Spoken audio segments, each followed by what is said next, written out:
guys, welcome back to the channel and today we are talking about how to choose a good career after 12th or for any field. There are some tips.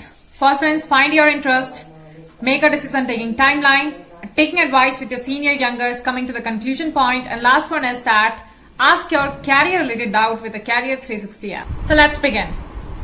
जैसे मान लीजिए कि आप class 12th में आपने maths या फिर bio के आप स्टूडेंट हैं, तो फाइंड आउट कीजिए कि आपको किस में ज्यादा इंटरेस्ट है, मैथ्स में या बायो में.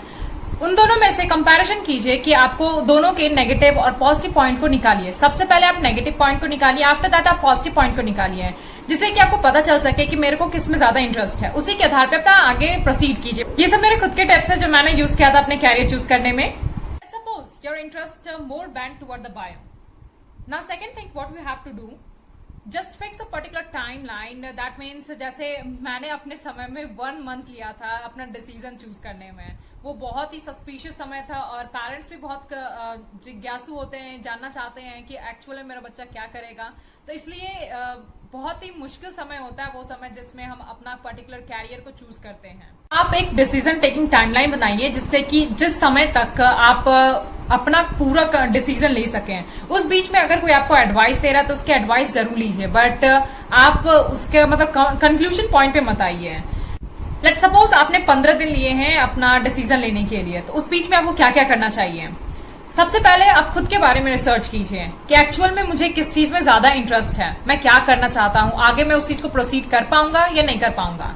तो उस चीज में आप पहले अपने बारे में रिसर्च कीजिए. आफ्टर दैट आप एडवाइस लीजिए अपने सीनियर से, यंगर से. सबसे पहले एडवाइस लीजिए अपने पेरेंट्स से कि पेरेंट्स एक्चुअल में चाहते क्या है कि मैं क्या करूं. After that you can go seniors और अपने भैया दीदी जो भी हैं आप सबसे एडवाइस लीजिए, अच्छे से एडवाइस लीजिए. आपके फील्ड से भी रिलेटेड नहीं है बट ऐसे लोग से जरूर एडवाइस लीजिए जो आपको मोटिवेट कर सके उस पर्टिकुलर फील्ड में. और ऐसे लोग से जरूर एडवाइस मत लीजिए जो आपको डीमोटिवेट कर सके, बिकॉज बहुत ऐसे होते हैं लोग, तो प्लीज उनके पास मत जाइए. और जैसे अगर भैया के फ्रेंड से, दीदी के फ्रेंड से आपके, तो उनसे भी एडवाइस लीजिए, जिससे मतलब आपने यहाँ पर चूज कर लिया है कि आपको किस चीज में पर्टिकुलर फील्ड में जाना है, तो उस पर्टिकुलर फील्ड से रिलेटेड जितने भी आपको मिलते हैं उन सबसे कांटेक्ट कीजिए, क्योंकि वो कुछ ना कुछ तो इन्फॉर्मेशन देंगे ना, और वही इन्फॉर्मेशन बहुत इन्फॉर्मेटिव होता है आगे हमारा कैरियर चूज करने के लिए. बिकॉज एक छोटा सा भी इन्फॉर्मेशन ना बहुत ज्यादा इम्पोर्टेंट मायने रखता है हमारे लिए, क्योंकि वो सिचुएशन बहुत ही डिफिकल्ट होता है, क्योंकि एक कैरियर ऐसा कैरियर है जिससे कि आगे ही हमारा फ्यूचर डिसाइड करता है.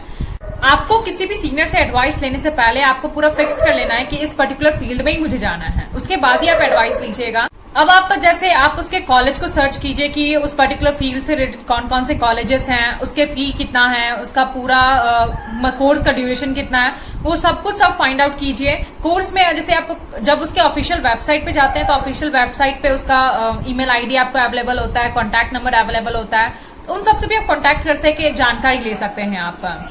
मोस्ट इम्पॉर्टेंट इज दैट उस समय आप सबका एडवाइस सुनिए. दैट मीन्स आपको बहुत ऐसे लोग ऐसे भी एडवाइस देंगे कि आपको अच्छा लगे, और बहुत ऐसे लोग आपको ऐसा भी एडवाइस देंगे कि आपको अच्छा नहीं लगेगा. दैट मीन्स उस समय आपको कुछ नहीं करना है, ज्यादा से ज्यादा लोगों का एडवाइस सुनिए. अगर अच्छा लगे तो किसी एक ब्रेन के किसी एक साइड कोने में आप उसको स्टोर करके रखिए. उसके बाद अगर आपको अच्छा नहीं लगा तो उस समय टाटा बाय बाय बोल दीजिए, क्योंकि आप लास्ट टाइम में आप फिर उसके बाद आप कंक्लूजन पॉइंट पे आइए. जब आपके 15 दिन एंड होने वाले हैं तो उस समय आप कंक्लूजन पॉइंट पे आइए. मतलब अब आपको डिसाइड करना है कि आपको जितना भी लोग एडवाइस दिए हैं और उससे आप क्या मतलब आपको किस में इंटरेस्ट आया, किस में नहीं आया, तो उससे आप कंक्लूड कीजिए कि आपको क्या अच्छा लग रहा है ज्यादा.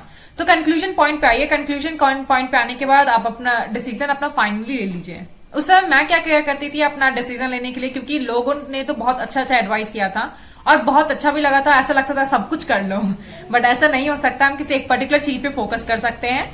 तो उस समय जनरली मैं मेडिटेशन में क्या करती थी जिससे कि मेरा माइंड बहुत ही फ्रेश रहे. और जब भी मेरे को डिसीजन लेने का होता था, मतलब ऐसा बहुत ज्यादा ब्रेन में कंफ्यूजन हो गया और अब लगता था कि ब्रेन मतलब अब कुछ वर्क ही नहीं कर रहा है ब्रेन, तो बहुत ज्यादा उस समय प्रॉब्लम भी हुआ करता था. तो उस समय सबसे अच्छा है कि मेडिटेशन कीजिए. मेडिटेशन एक ऐसा चीज है जिससे कि आपका ब्रेन बहुत ही शांत होगा और शांत मन से आप विचार ले पाएंगे.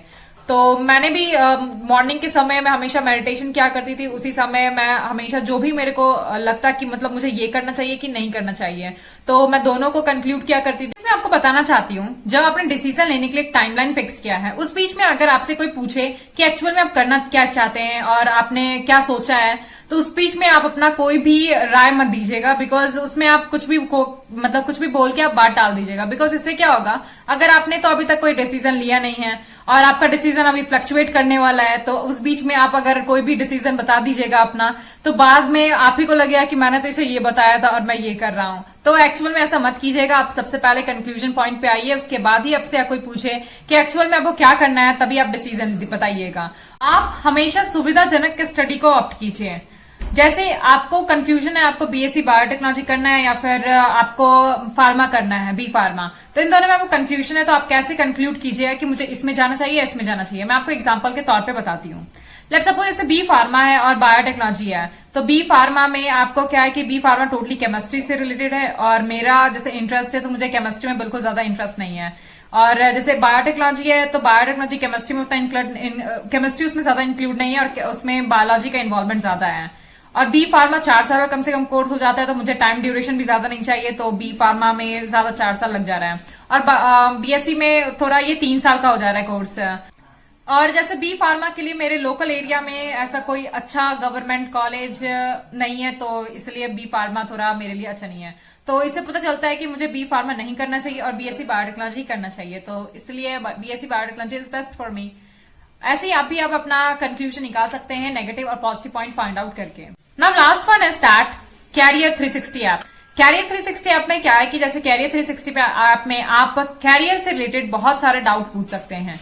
जैसे आपको कौन सा कॉलेज अच्छा है, मतलब ये कॉलेज अच्छा है कि नहीं, इसके प्लेसमेंट कैसे मिलते हैं, इस कॉलेज में आप जा सकते हैं कि नहीं, मेरे इतने परसेंट आया तो मैं इस कॉलेज को ऑप्ट कर सकता हूं कि नहीं। तो ऐसे से बहुत सारे सवाल, या फिर आपको जो भी डाउट है, किसी भी कैरियर फील्ड से रिलेटेड डाउट है, तो आप आराम से कैरियर 360 ऐप में पूछ सकते हैं।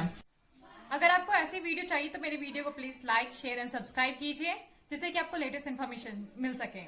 Okay, bye.